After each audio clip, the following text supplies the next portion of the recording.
ir sloguoju, kosėju.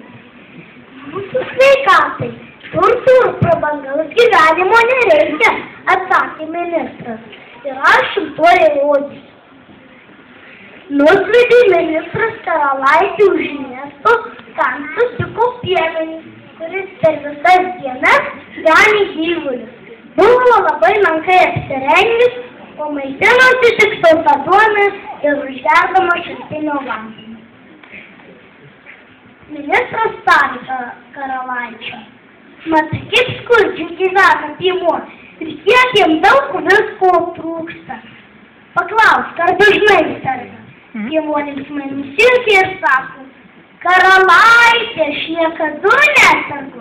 Po vaikystės pripratau ir prie šalčių, ir prie kaitros, ir prie lietaus, ir prie audros. Nustebo Karalaitis ir sako ministras: turbūt piemuo labai sveikas ir stiprus, kad jam niekas negali pakenkti. Pažiūrėsim, tarė ministras, ir pakvietė piemenį gyventi karaliaus rūmuose.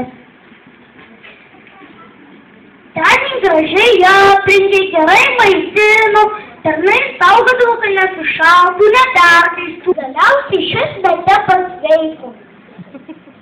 Sužinoję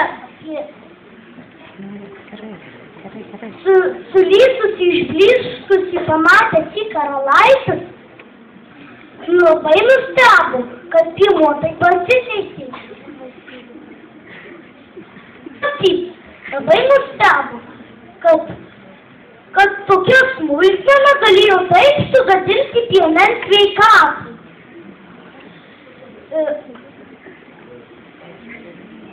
Ir sveikatą.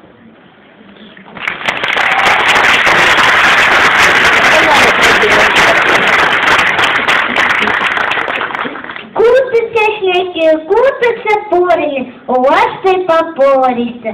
Ercum, tercum, pamaguli, pamerkim, varienės guli. Tie parvirtis prie kirties, aš ciklaptiem užpėsies.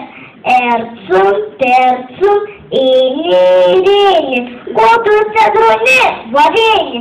Aik, Martin, atstok, Martin, ir mane nelys kartin. Ercum, tercum, įbo, rybo, aš einu išvarien grybo, pardausiau gilę peškas ir numėlino kiškas. Niekas lipa plakstienų, cedronėse iš perdienų.